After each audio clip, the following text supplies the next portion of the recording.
Hello दोस्तों, स्वागत है आप सभी का। कैसे हैं आप सभी? आशा करता हूँ बहुत अच्छे होंगे, अच्छे तरीके से पढ़ाई कर रहे होंगे, मस्त तरीके से रह रहे होंगे। तो फॉरेस्ट गार्ड की क्रैश कोर्स के डे 2 में आप लोगों का स्वागत है।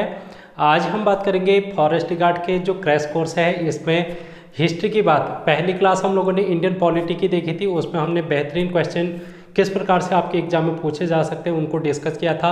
आप लोग उस क्लास को ज़रूर देखना, वहाँ से आप लोगों को बहुत फ़ायदा मिलेगा। आज की क्लास में हम बात करेंगे दोस्तों इतिहास की। अब थोड़ा सा पहले हम इंट्रोडक्शन देख लेते हैं कि इतिहास में आप लोगों के किस प्रकार से सिलेबस है। जैसे कि आप सभी को पता होगा कि अगर हम इतिहास की बात करें तो प्राचीन इतिहास, मध्यकालीन और आधुनिक इतिहास, 3 भागों में इतिहास को बांटा जाता है। और आप लोगों की सिलेबस में प्राचीन, मध्यकालीन और आधुनिक सभी दे रखा है एक एक टॉपिक के अनुसार।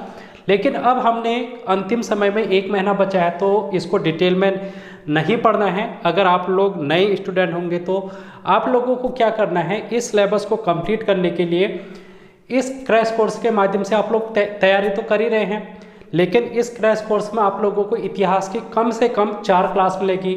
और ये 4 क्लास में ये सभी टॉपिक कराना आसान बात तो है नहीं, तो इसलिए मैंने आप लोगों को पहले ही करा रखा है। अंतिम 50 दिनों के महासंग्राम में लगभग 20 क्लास इसमें आप लोगों को देखने को मिलेगी, जिसमें मैंने हिस्ट्री कंप्लीट करा रखी है। आप लोगों को प्राचीन, मध्यकालीन और आधुनिक भारत का पूरा इतिहास आप लोगों को बताया है पीडीएफ के माध्यम से। आप लोग टेलीग्राम चैनल ज्वाइन करेंगे, टेलीग्राम चैनल पर फाइल वाले सेक्शन में जाएंगे और हर एक क्लास की आप लोगों को पीडीएफ देखने को मिलेगी इतिहास की। तो आप लोग पीडीएफ के माध्यम से भी पढ़ सकते हैं। अगर आप लोगों को पीडीएफ से समझ में नहीं आता है तो आप लोग इस वीडियो को देखेंगे अंतिम 50 दिनों के महासंग्राम में। इसमें इतिहास वाले चैप्टर में आप लोग जाएंगे जब, तो आप लोगों को देखने को मिलेगा 20 से 22 क्लास, जिसमें आप लोगों को इतिहास बेसिक से देखने को मिलेगा। और वहाँ से आप लोगों के एग्जाम में क्वेश्चन बनेंगे, तो इम्पोर्टेंट क्लास रहने वाली है। और इस क्रैश कोर्स में हम इतिहास के उन टॉपिक को डिस्कस करेंगे जहां से अभी हाल फिलहाल में यूकेपीएससी के द्वारा क्वेश्चन पूछे जा रहे हैं, और कुछ ऐसे टॉपिक देखेंगे जहां से आने की संभावना बन जाती है। इसके अलावा आप लोग क्या करें, बिनसर ईयर बुक उत्तराखंड की आप लोग देखेंगे, क्योंकि वहाँ से आप लोगों को पता है कि उत्तराखंड के करंट अफेयर पूछे जा रहे हैं, तो ये क्लास आप लोगों के लिए इम्पोर्टेंट रहेगी। यहाँ पर मैंने बहुत सारी क्लास है जो कि अपलोड कर रखी हैं, आप लोगों को देखना है। रीजनिंग, बहुत से बच्चों की रीजनिंग कमज़ोर होती है, तो मैंने रीजनिंग के लगभग 25 क्लास है जो कि यहाँ पर करा रखी है। तो आप लोगों को ये क्लास देखनी है। जिनको रीजनिंग से थोड़ा सा डर लगता है, जिन्हें लगता है कि यार हमें रीजनिंग समझ में नहीं आती है, तो आप लोग यहाँ पर ट्राई करना, ज़रूर फ़ायदा मिलेगा। और करंट अफेयर तो आप लोगों ने देखनी है, क्योंकि आप लोगों को पता है यूकेपीएससी करंट अफेयर बहुत ज़्यादा पूछता है। तो करंट अफेयर की क्लास भी यहाँ पर कराई जा रही है। प्लेलिस्ट आप लोगों को देखने को मिलेगी, 2 प्लेलिस्ट देखने को मिलेगी। एक तो मिलेगी आप लोगों को डेली करंट अफेयर की, डेली करंट अफेयर, यहाँ से भी क्वेश्चन बनेंगे। और एक दूसरी प्लेलिस्ट बना रखी जिसमें मैंने उत्तराखंड समूह को करंट अफेयर करके लिखा है। उसमें अभी तक की बहुत सारी क्लास मैंने अपलोड पहले से ही कर दी हैं, तो आप लोग उन दोनों प्लेलिस्ट में जाके इनको देखने की कोशिश करना। आपके ये जो फॉरेस्ट गार्ड का एग्जाम होने वाला है अप्रैल में, वहाँ पर आप लोगों को डेफिनेटली फ़ायदा देखने को मिलेगा। तो चलिए ज़्यादा देरी न करते हुए आज की क्लास को हम शुरू करते हैं। और दोस्तों, आज हम इतिहास में बात करने वाले हैं। अब इतिहास की अगर हम बात करेंगे, थोड़ा सा हम इसका इंट्रो देख लेते हैं इतिहास में कि आज से 2 साल बाद एक थोड़ा सा अनुमान लगाने की कोशिश करो। अगर आज आप राजा हो, मान लिया जाए आप राजा बन गए, और राजा बनने के बाद 200 साल बाद आप लोगों को आपका इतिहास अगर कोई जानना चाहे तो कैसे पता करेगा। तो आजकल जो प्रचलन में है वो आप लोगों की कोई भी इतिहासकार होगा या फिर स्टूडेंट होगा 200 साल बाद, वो आपको जानने के लिए, आपके कालक्रम को जानने के लिए क्या करेगा, आपकी फेसबुक प्रोफाइल देखेगा, आपकी ट्विटर देखेगा, आपका इंस्टाग्राम देखेगा। ठीक है, तो ये सारी चीज़ें आप लोगों का देखेगा वो, यानी कि आपके इतिहास को जानने का स्रोत अभी क्या है, ये हमारा सोशल मीडिया है, जहाँ से हम लोग क्या कर सकते हैं, ज़्यादा से ज़्यादा जानकारी किसी के बारे में हम ले सकते हैं। और इसके अलावा आप लोग क्या उस समय क्या कर सकते हैं, इतिहासकार देखेंगे कि इस समय आपके जब राजा बने हैं आप, तो उस समय का जो भी इतिहास है, जो भी घटनाक्रम है, वो न्यूज़ चैनल के माध्यम से, अखबारों के माध्यम से, कैसे लोगों तक पहुंचाई जा रही है, यानी कि ये भी एक अच्छा सोर्स है। जैसे कि अगर हम बात करें नोटबंदी की, तो हम लोग आज भी वो कटिंग ढूंढते हैं जिसमें मोदी जी ने वो भाषण दिया था कि आज रात 8 बजे से 12 बजे से जो नोट है उनका प्रचलन बंद है। तो इस प्रकार से आप लोगों की भी जो न्यूज़ की कटिंग है उसको खगाला जाएगा, यानी कि आपका इतिहास जाना जाएगा। तो ऐसा ही समझो, हमारे भारत के इतिहास में भी कुछ ऐसा ही होता है। अगर हमको इतिहास जानना होगा तो हम लोग क्या करेंगे, उस समय की जानकारी लेने के लिए कुछ चीज़ों को ध्यान में रखेंगे, जिनमें से एक होता है पुरातात्विक स्रोत। दोस्तों अगर हम बात करेंगे पुरातात्विक स्रोत, और दूसरा होता है हमारा ग्रंथ, और तीसरा होता है विदेशी। अब देखो इनका संबंध कैसे है। ग्रंथ से हमको क्या पता चलेगा, उस समय जो भी पुस्तकें लिखी गई होंगी, किसी राजा के समय में उस समय का जो लेखक होगा, उस समय के जो कवि होंगे, उस समय जो इतिहासकार होगा, वो कोई भी ग्रंथ अगर लिखेगा तो अपने समय की जानकारी वो देगा। तो उस समय के राजा के बारे में हम जानकारी इन ग्रंथों से प्राप्त कर सकते हैं। अभी जैसे पुरातत्व की बात करेंगे तो उस समय अभी अगर हम उत्तराखंड की बात करेंगे तो बहुत से गांव में आज भी ये देखने को मिलता है, कहीं पर खुदान में या फिर किसी के घर के नीचे कि बहुत बड़ा मटका मिल रखा है, और मटके में सोने के जेवरात या फिर सिक्के, इस तरीके की चीज़ें हमको देखने को मिलती हैं। न्यूज़ चैनल में बहुत बार ऐसी चीज़ें हमको सुनने में आती हैं। यानी कि हमको क्या पता चल रहा है, उस समय पुरातात्विक चीज़ें पता चल रही हैं, उस समय के मृत भांडों से, उस समय के आभूषणों से, उस समय के सिक्कों से। तो ऐसा ही कुछ पुरातात्विक स्रोत में हम पढ़ते हैं, जिसमें हम ये देखते हैं कि उस समय के जो राजा थे उनकी मुद्राएं क्या थी, उनके अभिलेख क्या थे। अगर कोई राजा बहुत ज़्यादा शक्तिशाली है तो अपनी बातों को लिखने के लिए क्या करेगा, जैसे आज हम बात करते हैं इंस्टाग्राम में कोई पोस्ट डाल देगा या फिर ट्विटर पर अपनी कुछ जानकारी दे देगा कि आज मैंने ये काम किया, आज ये काम किया। या फिर आप लोग देखते होंगे कहीं पर स्कूल का उद्घाटन हो रहा होता है तो उसके बाहर से एक बोर्ड लगा दिया जाता है कि इस मुख्यमंत्री के द्वारा इतने रुपए में ये योजना के माध्यम से स्कूल का निर्माण किया गया है। तो इसी प्रकार उस समय जो राजा हुआ करते थे वो क्या करते थे, अपना एक पत्थर में अपनी आज्ञाओं को, अपने जो आज्ञा जनता तक पहुंचाने का है, उनको जगह जगह पर पत्थरों के माध्यम से लिखकर पहुंचाया जाता था।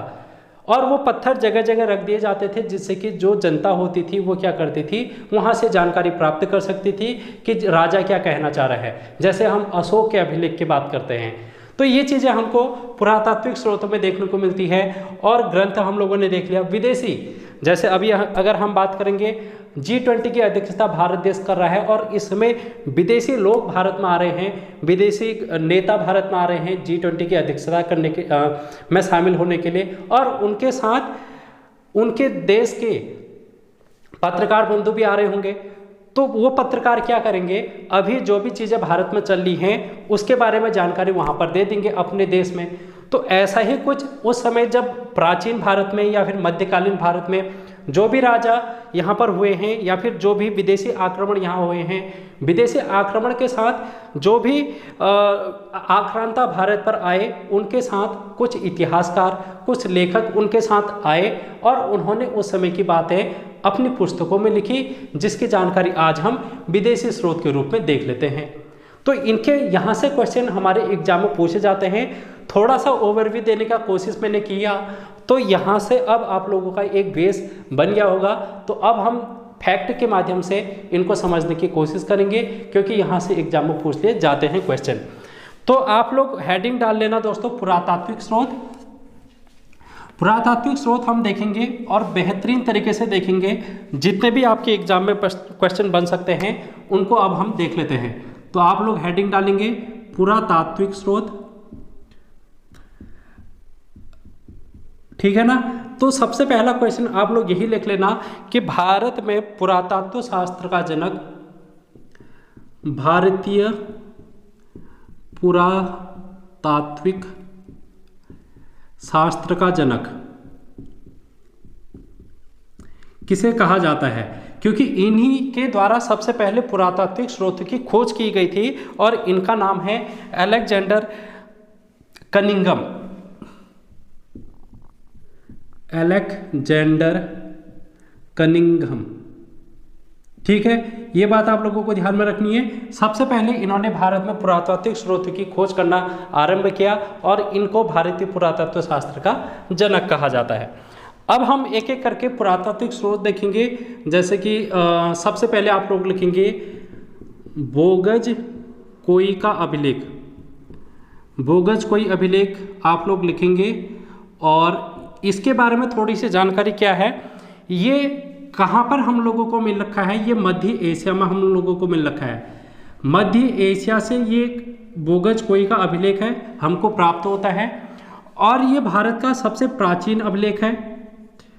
प्राचीन अभिलेख है, ये बात आप लोगों को ध्यान में रखनी है। और यहाँ से क्या जानकारी मिलती है, यहाँ से हमको अपने वैदिक देवताओं के बारे में जानकारी मिलती है। हम वैदिक सभ्यता पढ़ते हैं ना, सबसे पहले हम लोगों ने भारत की अगर हम बात करते हैं तो वैदिक काल हम लोगों ने पढ़ा है, तो वैदिक सभ्यता हम लोग देखते हैं तो वैदिक देवताओं की ये जानकारी देता है। और कौन कौन से देवता, इंद्र के बारे में जानकारी देते हैं, ये इंद्र हो गया। और आप लोग वरुण लिखेंगे, इंद्र, वरुण, नासत्य। ठीक है, इनके बारे में ये जानकारी हमको देते हैं। ये चार देवताओं के बारे में हमको जानकारी देते हैं, इंद्र, वरुण, नासत्य और मित्र के बारे में।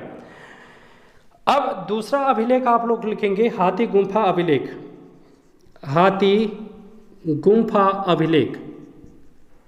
अब दोस्तों ये अभिलेख कहाँ पर है, सबसे पहले तो बात तो ये है, तो ये आप लोग लिखेंगे कलिंग में है। ये कहाँ पर है, ये कलिंग। और कलिंग कहाँ पर है, उड़ीसा में है।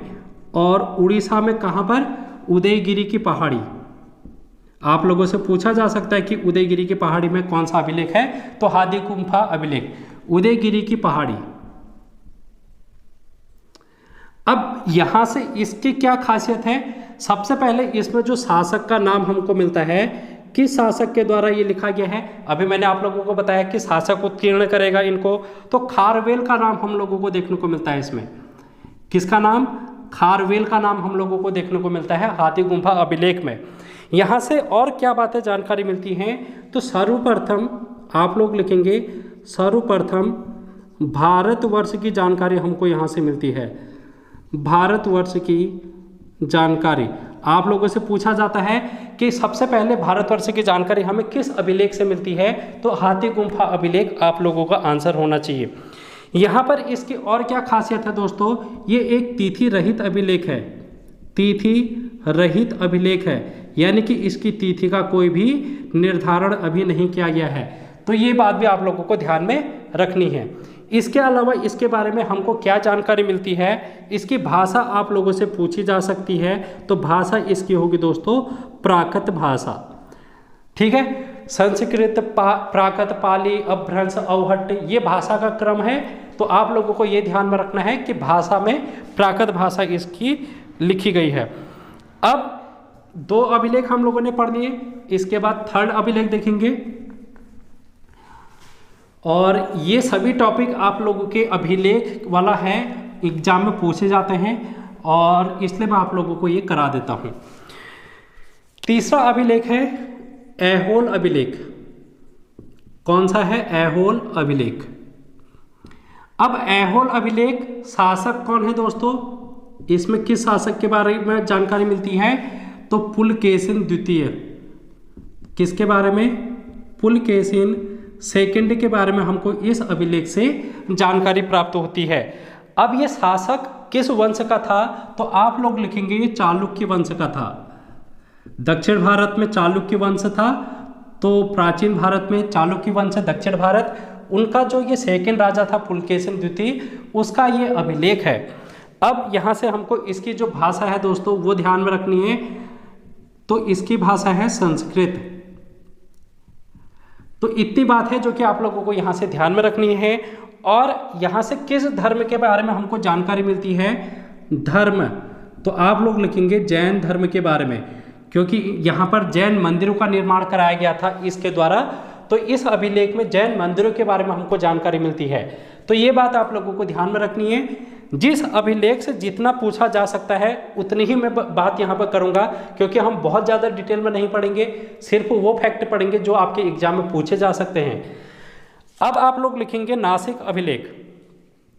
नासिक अभिलेख की अगर हम बात करेंगे तो दोस्तों इस नासिक अभिलेख में किस शासक के बारे में जानकारी मिलती है? गौतमी बलश्री। किसकी? गौतमी बलश्री की जानकारी मिलती है। ठीक है, तो ये बात आप लोगों को ध्यान में रखनी है। और ये किस वंश से संबंध रखता है? तो आंध्र का सातवाहन वंश। दक्षिण भारत में सबसे बड़ा वंश था सातवाहन वंश, और इसके एक राजा थे जिनका नाम है गौतमी बलश्री, जिनका ये अभिलेख माना जाता है। इसकी भाषा आप लोगों से पूछी जा सकती है और लिपि भी आप लोगों से पूछी जा सकती है। तो भाषा आप लोग लिखेंगे प्राकृत भाषा, और लिपि की अगर हम बात करेंगे तो ब्राह्मी लिपि आप लोग लिखेंगे। ठीक है, तो ब्राह्मी लिपि आप लोगों को लिखना है। और ब्राह्मी लिपि के बारे में एक बात आप लोगों को ये ध्यान में रखना है कि सभी लिपियों की ये क्या है? आदि जननी मानी जाती है। अगर आप लोगों से पूछा जाएगा कि हिंदी की जननी कौन सी लिपि है, सॉरी देवनागरी लिपि की जननी कौन है, तो ब्राह्मी लिपि आप लोग बताएंगे। हिंदी का एक क्वेश्चन पूछ लिया जाता है। अब चौथा पांचवा अभिलेख लिखेंगे दोस्तों, जिस पे हम बात करेंगे जूनागढ़ अभिलेख। इंपॉर्टेंट है जूनागढ़ अभिलेख। अब जूनागढ़ अभिलेख किस राजा के बारे में जानकारी देता है? तो आप लोग लिखेंगे सबसे पहले राजा या फिर शासक। तो ये जो शासक है रुद्रदामन है, रुद्रदामन। और ये रुद्रदामन कौन है दोस्तों? ये शक राजा है। शक कुषाण आप लोगों ने पढ़ा होगा, उत्तराखंड में भी शकों का आगमन हुआ था, और कटारमल शौर्य मंदिर आप लोगों को पता है। तो ये बात आप लोगों को ध्यान में रखनी है कि शक राजा था रुद्रदामन, जिसका ये अभिलेख है जूनागढ़ अभिलेख। कहाँ पर है ये? तो ये आप लोगों को ध्यान में रखना है गुजरात में है। और गुजरात में कहाँ पर है? गिरनार पर्वत पर है। और यहाँ से हमको क्या जानकारी मिलती है? यहाँ एक सुदर्शन झील थी दोस्तों। ये कृषि सिंचाई के लिए इस झील का निर्माण क्या करते थे उस समय? तो सर्वप्रथम झीलों के बारे में जानकारी हमको इस सुदर्शन झील से मिलती है, जो कि जूनागढ़ अभिलेख की है। अब ये जो झील है इसका निर्माण बहुत राजाओं ने कराया था, यानी कि सबसे पहले इसका निर्माण कराया था अशोक ने। अशोक मौर्य वंश का सम्राट है, अशोक ने इसका निर्माण कराया था। उसके बाद दोस्तों हम यहाँ पर देखते हैं रुद्रदामन आता है। रुद्रदामन ने इसका पुनर्निर्माण कराया, इसका पुनः निर्माण कराया रुद्रदामन ने। और इसके बाद एक और आ जाता है गुप्त वंश का स्कंदगुप्त, और स्कंदगुप्त ने इसका पुनर्निर्माण कराया। ध्यान में रखना, अशोक ने इस झील का निर्माण कराया, रुद्रदामन ने इस झील को दोबारा बनवाया, और स्कंदगुप्त ने इस झील का पुनर्निर्माण कराया। तो ये सुदर्शन झील से हमको 3 राजाओं के बारे में जानकारी मिलती है, अशोक, रुद्रदामन और स्कंदगुप्त। अब अगर आप लोगों से वंश पूछ लिया जाए किस किस वंश के बारे में, तो अशोक का संबंध है मौर्य वंश से, रुद्रदामन का है शक से, और स्कंदगुप्त का है गुप्त वंश से। तो 3 वंश हो गए, ये भी आप लोगों को ध्यान में रखना है। अब और क्या पूछा जा सकता है ये क्वेश्चन जूनागढ़ अभिलेख से कि ये संस्कृत भाषा का, ठीक है, संस्कृत भाषा का पहला अभिलेख है ये। अब ये बात आप लोगों को इंपॉर्टेंट लिखनी है कि संस्कृत भाषा का पहला अभिलेख कौन सा है, तो आप लोग लिखेंगे जूनागढ़ अभिलेख है। तो जूनागढ़ अभिलेख से इतनी बातें आप लोगों को ध्यान में रखनी है। तो 5 अभिलेख अभी तक हम लोगों ने देखा जो कि आपके एग्जाम में पूछे जा सकते हैं और यहाँ से क्वेश्चन बन भी जाते हैं। और अभिलेख क्या होते हैं ये सबसे पहले मैंने आप लोगों को डिस्कस कर ही लिया है कि कोई भी राजा अपनी जो आज्ञाएं हैं, अपने जो नीति वचन हैं, जैसे आज मोदी जी मन की बात करते हैं, तो मन की बात कहाँ से करते हैं? रेडियो से करते हैं। और रेडियो से हम लोग क्या कर लेते हैं? उनकी बातों को सुन लेते हैं। लेकिन उस समय तो रेडियो था नहीं, तो क्या था उस समय? उस समय जगह जगह पर ये पत्थरों का निर्माण करते थे, बड़े बड़े पत्थरों पर लिखते थे, अपनी आज्ञाओं को उत्कीर्ण कराते थे, और उसी जो पत्थरों पर लिखी चीज़ें होती थी उनको जनता तक पहुंचाया जाता था। अब आप लिखेंगे छठा अभिलेख प्रयाग स्तंभ लेख। प्रयाग स्तंभ लेक। अब इसको इलाहाबाद लेक भी कहा जाता है क्योंकि प्रयागराज है जो कि इलाहाबाद का नया नाम है। ठीक है, तो ये बात भी आप लोगों को ध्यान में रखनी है, प्रयागराज किसका नाम है, इलाहाबाद का है। अब ये कहाँ, इसमें राजा, अगर हम शासक की बात करेंगे तो ये किसका है, समुद्रगुप्त का है। ठीक है, समुद्रगुप्त का ये अभिलेख है। और यहाँ से हमको क्या, ये क्वेश्चन आप लोगों से पूछा गया है अभी हाल फिलहाल में यूकेपीएससी की जो भाषा एग्जाम था उसमें ये पूछा गया मेरे ख्याल से कि प्रयाग स्तंभ लेख में किस भाषा में है, तो आप लोगों को लिखना था वहाँ पर ये संस्कृत भाषा का है। मेरे ख्याल से ये पटवारी लेखपाल का पहला वाला जो पेपर था वहाँ पर पूछा गया है, जहाँ तक मैं सही हूँ तो आप लोग करेक्ट करने की कोशिश करना। ठीक है, तो ये संस्कृत भाषा का है। और ये बात आप लोगों को ध्यान में रखनी है कि ये जो समुद्रगुप्त है इसका दरबारी कवि था, इसका कवि था जिसका नाम है हरिसेन। तो ये इसमें जो ये लेख लिखे हैं ये हरिसेन की रचनाएं हैं, तो ये बात आप लोगों को ध्यान में रखनी है। सातवां अभिलेख आप लोगों से पूछा जा सकता है मंदसौर अभिलेख। मंदसौर अभिलेख, तो मंदसौर अभिलेख से हमको प्रतिहार नरेश, प्रतिहार वंश का नरेश है, राजा है जिसका नाम है भोज, तो इसके बारे में हमको जानकारी इस मंदसौर अभिलेख से मिलती है। इस अभिलेख से इतनी ही बात आप लोगों को ध्यान में रखनी है, ज़्यादा इंपॉर्टेंट नहीं है। ग्वालियर, अच्छा यार एक मिनट है, एक और लिख लेते हैं हम, ग्वालियर अभिलेख। ग्वालियर अभिलेख, ग्वालियर अभिलेख में आप लोग लिखना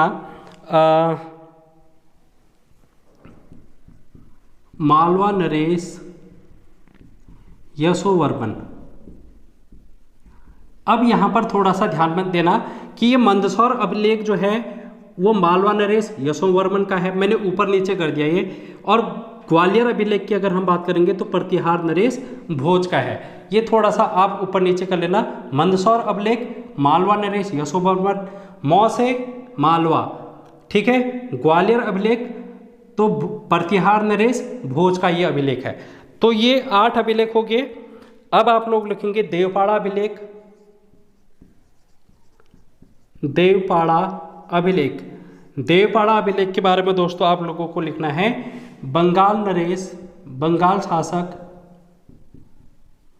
बंगाल का एक शासक है जिसका नाम है विजय सेन, तो ये इसका अभिलेख है। ये उतने इंपॉर्टेंट नहीं है बट आप लोगों से पूछा जा सकता है, कोई भरोसा किसी एग्जाम पे है नहीं कि कहाँ से क्वेश्चन पूछ लिया जाए, तो इसलिए आप लोगों को रेडी रहना है। अब आप लोग लिखेंगे भीतरी अभिलेख,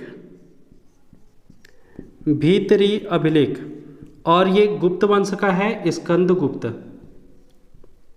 ठीक है, स्कंदगुप्त आप लोगों को ध्यान में रखना है। अब आप लोगों को ध्यान में रखना है एक महत्वपूर्ण अभिलेख जिसका नाम है ऐरण अभिलेख। ठीक है, ऐरण अभिलेख के बारे में भी हम देख लेते हैं, यहाँ से भी एग्जाम में क्वेश्चन बन जाते हैं। ऐरण अभिलेख क्यों इंपॉर्टेंट है इसके बारे में हम थोड़ा सा डिस्कस करेंगे। ऐरण अभिलेख,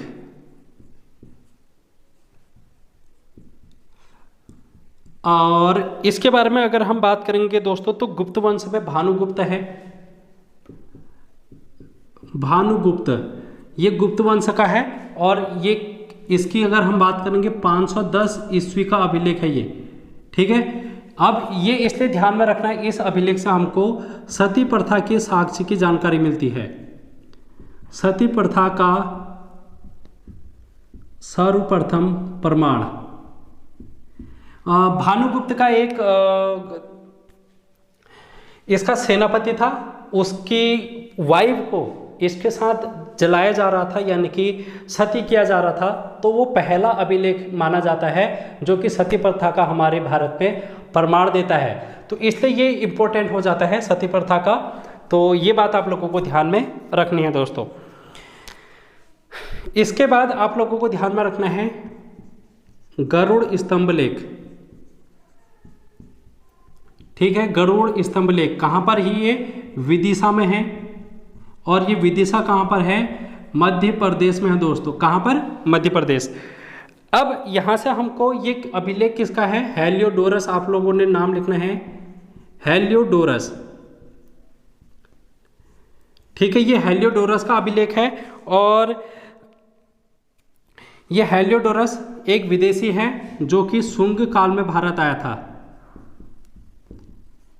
शुंग काल में भारत आया था।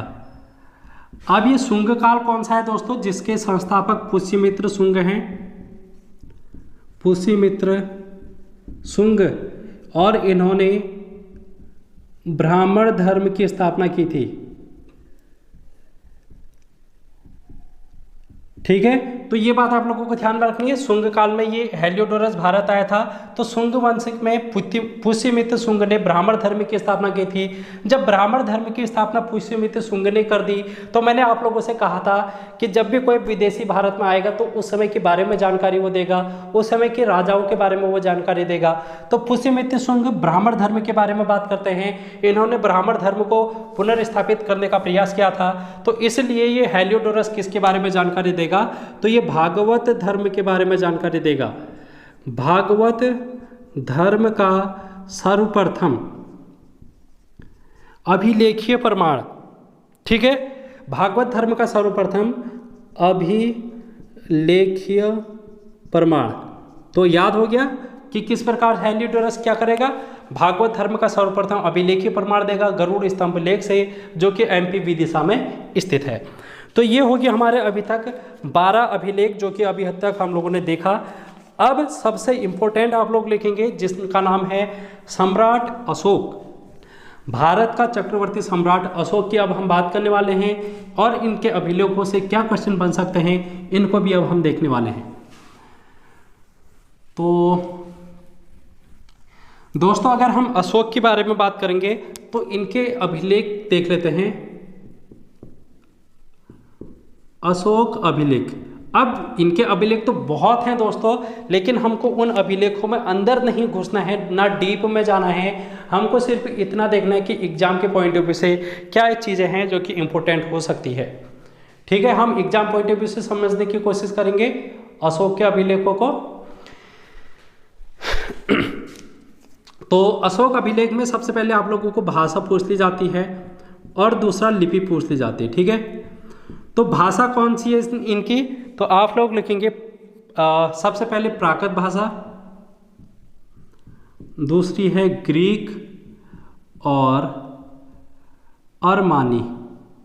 ठीक है, अरामी, इसको अरामी भी बोल सकते हैं, अरामी। ये 3 भाषाएं हैं जो कि हम लोगों को देखने को मिलती है, लेकिन सर्वाधिक भाषा प्राकृत भाषा। ठीक है, लेकिन अगर आप लोगों से सिर्फ एक भाषा पूछी जाएगी तो आप लोग प्राकृत भाषा बोलेंगे, अन्यथा ग्रीक और अरामी भाषा का भी इनके अभिलेखों में प्रयोग किया गया है। सर्वाधिक प्रयोग, सर्वाधिक, तो ये प्राकृत भाषा होगी। ठीक है, अब लिपि की अगर हम बात करेंगे तो 4 लिपियां आप लोगों को ध्यान में रखनी है, जिनमें से सबसे पहले आप लोगों को पता होगा ब्राह्मी लिपि, इसके बाद है खरोष्ठी लिपि, इसके बाद अरमेइक लिपि आ जाती है, अरमेइक, और यूनानी लिपि। यूनानी जिनको हम ग्रीक के नाम से जानते हैं। तो ये 4 लिपियां आप लोगों को ध्यान में रखनी है। भारत में सबसे पहले आक्रमण हुए थे ईरान के, तो ईरान से एक लिपि आई थी जिसका नाम है अरमेइक लिपि। उसके बाद भारत में यूनानी आक्रमण होते हैं, तो यूनानी लिपि का प्रभाव यहाँ पर देखने को मिला। तो देख रहे हो आप लोग, जैसे कि विदेशी लोग भारत में आ रहे हैं तो उनकी लिपियां भी भारत में आ रही हैं। तो अरमेइक लिपि भारत में आई अशोक के समय में, यूनानी लिपि आई, यहाँ पर भी इनका प्रभाव देखने को मिलता है। खरोष्ठी और ब्राह्मी लिपि का भी हमको अशोक के अभिलेखों में जानकारी मिलती है। सबसे ज़्यादा अगर हम बात करेंगे तो ब्राह्मी लिपि यहाँ पर आप लोगों को ध्यान में रखनी है, जो कि अशोक के अभिलेखों से हमको मिलती है। अब यहाँ पर आप लोगों को धर्म की अगर बात करेंगे दोस्तों, तो ये इसके अभिलेख हमको बौद्ध धर्म के बारे में जानकारी देते हैं। ठीक है, अब ये जो अभिलेख हैं इसके लेखक आप लोगों से पूछा जाता है, लेखक, तो लेखक का नाम है चापड़। क्या नाम है दोस्तों? चापड़ नाम है लेखक का। ये भी आप लोगों से पूछा गया है बहुत बार। अब इसकी खोज से संबंधित में क्वेश्चन पूछ लिया जाता है, खोज। तो सर्वप्रथम खोज इसकी किसके द्वारा की गई है, ये बात आप लोगों से पूछी जाती है। तो इनका नाम आप लोग लिखेंगे पादरेटी फैंथेलर। पादरेती फैंथेलर है जिन्होंने अशोक के अभिलेखों की सर्वप्रथम खोज की थी, इन्होंने इनकी जानकारी दी थी, लेकिन ये इस अभिलेख की भाषा नहीं पढ़ पाए थे। ठीक है, सिर्फ इन्होंने क्या की, खोज की। ये प्राकृत या फिर ब्राह्मी भाषा से संबंधित मतलब इनकी जानकारी इनको नहीं प्राप्त हो पाई।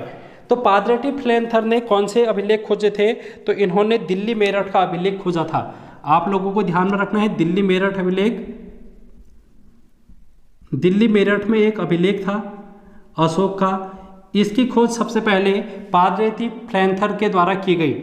अब आप लोगों से ये पूछा जाता है कि सर्वप्रथम किसके द्वारा इनके अभिलेखों को पढ़ा गया, सर्वप्रथम पढ़ा गया, ये क्वेश्चन पूछा जाता है बहुत बार। तो आप लोगों को लिखना है जेम्स प्रिंसेस, जेम्स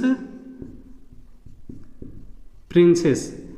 तो जेम्स प्रिंसेस है जिनके द्वारा इन अभिलेखों को पढ़ा गया, और उन्होंने सबसे पहले कौन सा अभिलेख पढ़ा, इन्होंने पढ़ा था दिल्ली टोपरा का अभिलेख। दिल्ली टोपरा अभिलेख आप लोगों को ध्यान में रखना है, जो कि सर्वप्रथम अशोक का अभिलेख था, जो कि पढ़ा गया था किसके द्वारा, जेम्स प्रिंसेस के द्वारा। पादरेती फैंथेलर ने दिल्ली मेरठ का अभिलेख की खोज की थी। ये इस अभिलेख की भाषा को नहीं पढ़ पाए थे, लेकिन जेम्स प्रिंसेप था जिन्होंने सबसे पहले इनकी भाषाओं को पढ़ना शुरू किया। अब आप लोगों से ये क्वेश्चन पूछ लिया जाता है कि ये जो दो अभिलेख हैं, दिल्ली मेरठ और दिल्ली टोपरा, इनको दिल्ली लाने का श्रेय किसको जाता है। इन दोनों अभिलेखों को दिल्ली कौन लाता है, तो फिरोज शाह तुगलक लाता है। आप लोगों को लिखना है, क्वेश्चन पूछ लिया जाता है कि दिल्ली टोपरा अभिलेख और दिल्ली मेरठ अभिलेख दिल्ली में कौन लाया। तो ये बात आप लोगों को ध्यान में रखनी है। FST फिरोज शाह तुगलक, दिल्ली सल्तनत का तुगलक वंश का शासक है फिरोज शाह तुगलक, जो इन दोनों अभिलेखों को दिल्ली लाया था। अब यहाँ पर आप लोगों को एक ध्यान में रखना है कि अशोक का नाम उपनाम है, एक अशोक का नाम है प्रियदर्शी।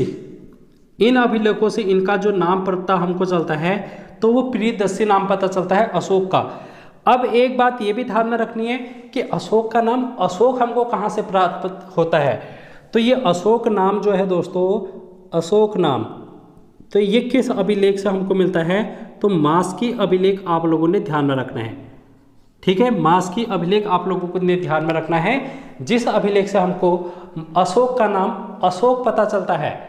ठीक है, तो ये बातें हैं जो कि आप लोगों को अभिलेखों से ध्यान में रखनी है। अब हम लोगों ने अभिलेख तो देख लिए, तो इतने ही अभिलेख थे जो कि इम्पोर्टेंट आप लोगों के एग्जाम के लिए हो सकते थे, और मैंने सभी अभिलेखों को आप लोगों को करा दिया है। अब हम बात करेंगे इसके बाद, जैसे मैंने आपसे कहा था कि भारत में विदेशी आए और विदेशियों ने हमारे इतिहास की जानकारी दी, तो कौन कौन से इतिहासकार आए विदेशों से, उनको भी अब हम देख लेंगे। पुरातात्विक स्रोत हम लोगों ने देख लिया है। तो विदेशी अगर हम बात करेंगे दोस्तों, विदेशी, तो सर्वप्रथम आप लोग लिखेंगे ना चीन। चीन से कौन कौन से विदेशी आए, तो चीन से सबसे पहले आया था फाहियान, फाहियान आया था। दूसरा कौन आया था, दूसरा आया था संयुगन, और तीसरा आया था हुएनसांग, और चौथा आया था इत सिंह। ये चार नाम आप लोगों ने ध्यान में रखना है। आप लोगों से बहुत बार ये पूछा जाता है कि सर्वप्रथम चीनी यात्री कौन है जो कि भारत आया था, तो फाहियान आप लोगों ने ध्यान में रखना है। सबसे अंतिम में कौन आया था, इत सिंह आया था। अब इनका ये भी पूछ लिया जाता है कि ये किसके दरबार में आए थे, कब आए थे, तो फाहियान के बारे में आप लोग लिखेंगे दोस्तों, ये चंद्रगुप्त II के समय में भारत आया था। ये कहाँ पर आया था, चंद्रगुप्त II के उसमें आता है। कब आता है, 399 AD आप लोग लिखेंगे। ठीक है, 399 ईस्वी आप लोग लिखेंगे कि ये चंद्रगुप्त II के समय में भारत आता है। संयुगन की अगर हम बात करेंगे तो 518 में आप लिखेंगे, 518 में ये भारत आता है। ह्वेनसांग इम्पोर्टेंट है, कब भारत आता है? 629 ईस्वी में भारत आता है ये, ठीक है। आप लोग ह्वेनसांग के बारे में ज़्यादा जानकारी लेंगे क्योंकि उत्तराखंड के बारे में भी जानकारी देता है। अभी क्वेश्चन पूछ लिया गया था ह्वेनसांग गोविसाण वाला क्वेश्चन, तो ये बात आप लोगों को ध्यान में रखनी है। ह्वेनसांग पौरव वंश के बारे में जानकारी देता है उत्तराखंड की, तो ये बात भी आप लोगों को ध्यान में रखनी। फिलहाल आप लोग भारत के इतिहास से संबंध रख रहे हैं तो इसको समझने की कोशिश करना कि इसकी एक रचना है, इसकी रचना है सी यू की, ये चाइनीज नाम है दोस्तों सी यू की। तो सी यू के नाम से इसकी क्या है? यात्रा वृत्तांत है। ये आप लोगों से पूछा जाता है कि ये जो सी यू की यात्रा वृत्तांत है ये किसका है? तो ये है ह्वेनसांग का। किसके समय में भारत आया था? तो हर्षवर्धन। तो ये बात है जो कि आप लोगों को ध्यान में रखनी है। इत सिंह की अगर हम बात करेंगे तो ये 673 ईस्वी में भारत आया था सबसे अंतिम में। तो ये चीन के बारे में हम लोगों ने देख लिया, तो यहाँ से इतने क्वेश्चन बन जाते हैं, आप लोगों को ध्यान में रखना है। इसने हर्षवर्धन को एक उपाधि दी थी दोस्तों, उपाधि, तो शिलादित्य की उपाधि आप लोगों को ध्यान में रखनी है। शिलादित्य की उपाधि इसने हर्षवर्धन को दी थी, ये बात भी आप लोगों को ध्यान में रखनी है। तो चीन के अब हम लोगों ने विदेशी देख लिए जहाँ से क्वेश्चन बन सकते थे। अब हम और देखेंगे थोड़ा सा ये देखेंगे दोस्तों कि भारत में विदेशी आक्रमण आप लोगों से पूछ लिया जाता है।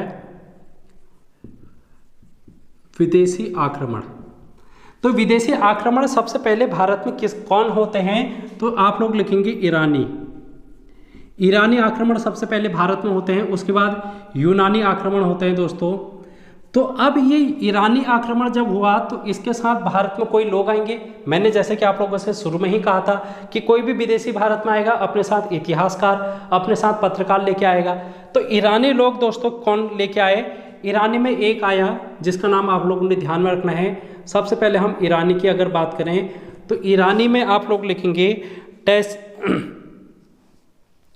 टेसियस आया था सबसे पहले, टेसियस। और ये कौन था? ईरानी राजवैद्य था। ईरानी राजवैद्य है जो कि टेसियस भारत आता है।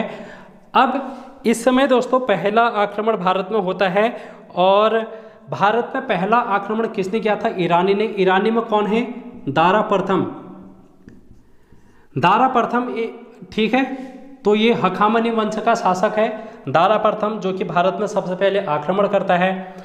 अब इसके बारे में जानकारी हमको कहाँ से मिलती है? इसके 3 अभिलेख हैं दोस्तों। एक तो है तख्ते बही अभिलेख,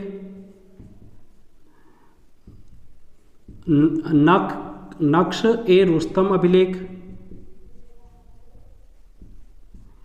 ठीक है, और तीसरा है पार्सिपोलस अभिलेख। तो ये अभिलेख आप लोगों से पूछे जा सकते हैं। तख्ते बही अभिलेख, नक्शे ए रुस्तम अभिलेख, पार्सिपोलस अभिलेख का संबंध किससे है? तो ईरानी शासक है दारा फर्स्ट, जो कि भारत में सबसे पहले आक्रमण करता है। ये सबसे पहला आक्रांता भारत में माना जाता है। अब इसके साथ जो भारत में आया था वो आया था टेसियस। तो ये बात आप लोगों ने ध्यान में रखनी है। और ईरानी आक्रमण में दोस्तों आप लोगों को ये ध्यान में रखना है, एक अर्बेला का युद्ध होता है, अर्बेला का युद्ध। और ये अर्बेला का युद्ध होता है सिकंदर वर्सेस दारा तृतीय। अब आप समझ रहे होंगे ये दारा तृतीय कौन है? ईरानी वंश में जो दारा प्रथम है इसी का उत्तराधिकारी है दारा तृतीय। और सिकंदर कौन है? सिकंदर है ये यूनानी। मैंने जैसे आप लोगों से कहा कि ईरानी आक्रमण सबसे पहले भारत में होते हैं। अब ईरान में दारा तृतीय का जब शासन था उस समय यूनान का एक शासक सिकंदर दारा तृतीय को हरा देता है और अपना विजय कर लेता है। तो ये सिकंदर अब कहाँ आने लगेगा? भारत आने लगेगा। जब सिकंदर भारत आता है तो आप लोगों ने ये बात ध्यान में रखी, ठीक है। तो अर्बेला के युद्ध के बाद सिकंदर ने जब ईरान पर आक्रमण किया, ईरान पर अधिकार कर लिया, तो इसको फिर यहाँ क्या कहा जाने लगा कि सिकंदर महान। तो सिकंदर महान, यही वो सिकंदर है जिसने ईरान पर आक्रमण करने के बाद सिकंदर महान की उपाधि धारण की थी। लेकिन जब ये भारत आया तो भारत में अपने साथ कुछ लोगों को ये लाया, उनके बारे में हम थोड़ा सा देखेंगे, क्योंकि यहीं से क्वेश्चन बन जाते हैं कि सिकंदर के साथ भारत आने वाले जो विदेशी हैं उनका नाम क्या है। तो सिकंदर आप लोगों को ध्यान में रखना है, सिकंदर जब भारत आता है तो एक युद्ध करता है दोस्तों भारत में, और वो है झेलम का युद्ध। झेलम का युद्ध, इसको हाइडे स्पीच का युद्ध कहा जाता है।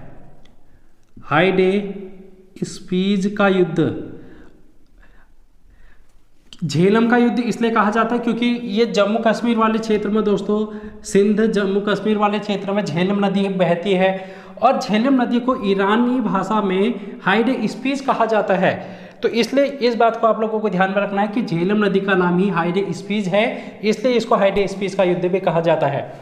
अब ये युद्ध दोस्तों 326 में हुआ था, 326 में हुआ था ये, ठीक है। तो इसका सन नहीं पूछा जाता वैसे, तो आप लोग इसको ये ध्यान में रखना कि सिकंदर के साथ जो भारत आए वो कौन आए।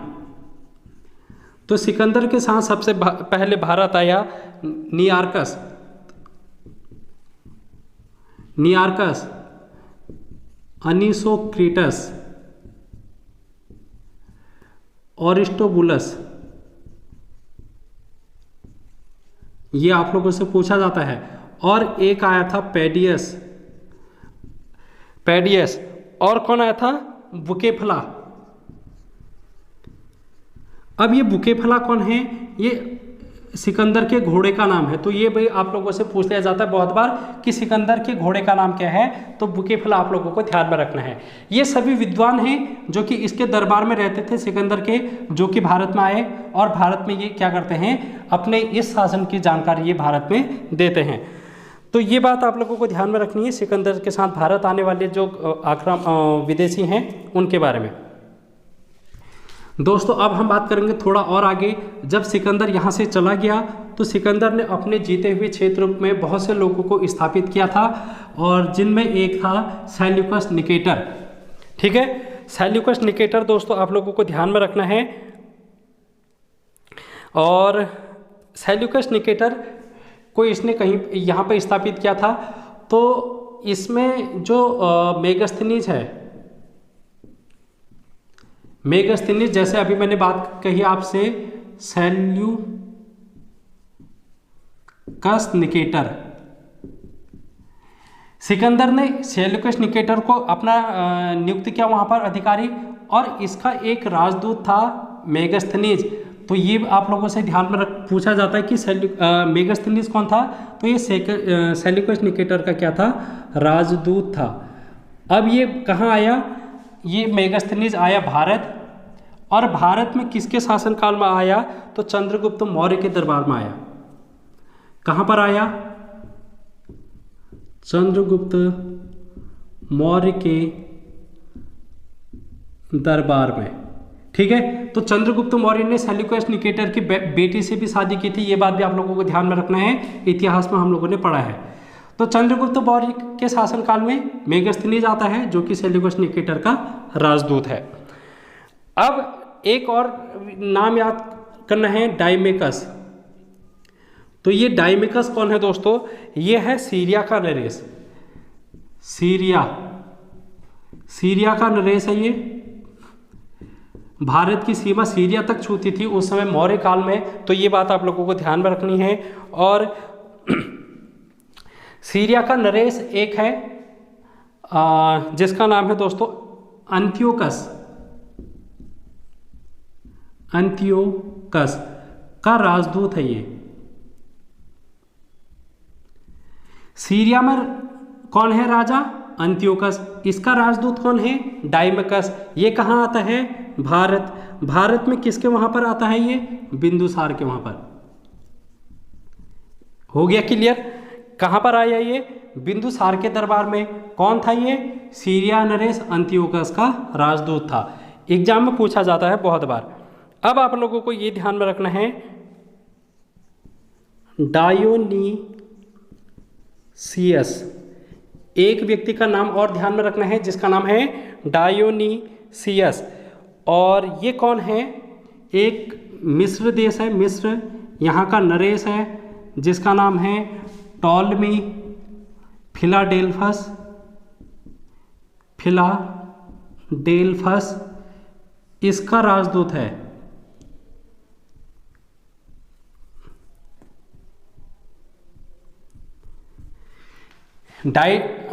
डायोनीसियस कौन है? मिस्र का नरेश, टॉलमी फिलाडेल्फस का राजदूत है। ये कहाँ पर आता है? भारत में आता है। और भारत में किसके दरबार में आता है? तो ये अशोक के दरबार में आता है।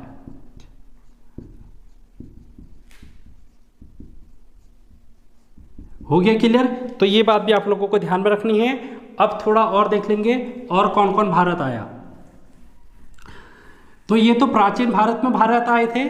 अब हम थोड़ा सा मध्यकालीन भारत में भी देख लेते हैं दोस्तों। तो एक नाम बहुत बार पूछा जाता है जिसका नाम है अल-बरूनी। अल-बरूनी अरबी है, ये कहाँ का है? अरबी है ये, ठीक है। जब अरबों का आक्रमण भारत में हुआ था, महमूद गजनवी भारत आया दोस्तों, आप लोगों को पता है, हम लोगों ने महमूद गजनवी के बारे में ध्यान में बातें की थी जब हमने इतिहास पढ़ा है। तो महमूद गजनवी के साथ अल-बरूनी भारत आया। तो ये बात आप लोगों को ध्यान में रखनी है, महमूद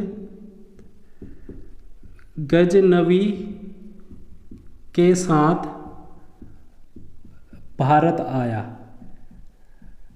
ठीक है। और अल-बरूनी की पुस्तक आप लोगों से पूछी जाती है तो इसका नाम है तहकीक ए हिंद, ठीक है, तहकीक ए हिंद। ये बात आप लोगों को ध्यान में रखनी है। और इसी पुस्तक को किताबुल हिंद भी कहा जाता है, किताबुल ए हिंद। तो ये बात आप लोगों को ध्यान में रखनी है, अल-बरूनी। इसके अलावा इब्न बतूता, इब्न बतूता आप लोगों को ध्यान में रखना है। और इब्न बतूता के बारे में ये ध्यान में रखना है कि ये कहाँ पर आया था? MBT। कहाँ का था ये? इब्न बतूता मोरक्को का था। कहाँ का था ये? मोरक्को का था। MBT के दरबार में ये आया था। MBT मतलब मोहम्मद बिन तुगलक, तुगलक वंश का मोहम्मद बिन तुगलक के दरबार में आया था इब्न बतूता। और इसकी एक पुस्तक है, पुस्तक, ये बात आप लोगों को ध्यान में रखनी है, ये पुस्तक बहुत बार पूछ ली जाती है कि रेहला पुस्तक किसकी है। तो इब्न बतूता की पुस्तक है रेहला। और इसकी भाषा भी आप लोगों से पूछी जाती है क्योंकि ये अरब का है, तो इसलिए ये अरबी भाषा आप लोगों को यहाँ से ध्यान में रखनी है कि ये अरबी भाषा की पुस्तक है। इसके अलावा एक तिब्बत का लेखक है, लेखक जिसका नाम है तारानाथ। दोस्तों तारानाथ की आप लोगों से रचना पूछी जाती है, इसका ग्रंथ पूछा जाता है। तारानाथ ने किस ग्रंथ की रचना की थी? तो कंग्यूर तथा तंग्यूर। ये कंग्यूर तथा तंग्यूर नामक ग्रंथ की रचना किसने की थी? तारानाथ ने की थी। तो ये था विदेशियों के बारे में जो कि भारत के बारे में जानकारी देते हैं और भारत के राजाओं के समकालीन ये थे, ये भारत में आए और इन्होंने अपनी जानकारी से भारत के इतिहास के बारे में हमको जानकारी दी है। तो यहाँ से क्वेश्चन आपके एग्जाम में बन जाते हैं। तो आज की क्लास में इतनी ही हम डिस्कस करेंगे क्योंकि ज़्यादा लंबी वीडियो बन जाएगी फिर। और नेक्स्ट क्लास में हम कुछ दूसरा सब्जेक्ट देखेंगे। इतिहास 2-4 क्लास में ख़त्म होने वाली टॉपिक नहीं है। इतिहास को बहुत समय चाहिए, लेकिन आप लोगों को अंतिम 50 दिनों का महासंग्राम से इतिहास को अच्छी तरीके से पढ़ सकते हैं। PDF ले सकते हैं JR क्लासेस टेलीग्राम चैनल से। तो आप लोग वहाँ पर से ज़रूर जुड़ना और ये क्रैश कोर्स तो आपके काम आएगा ही। तो मिलते हैं नेक्स्ट क्लास में। Thank you.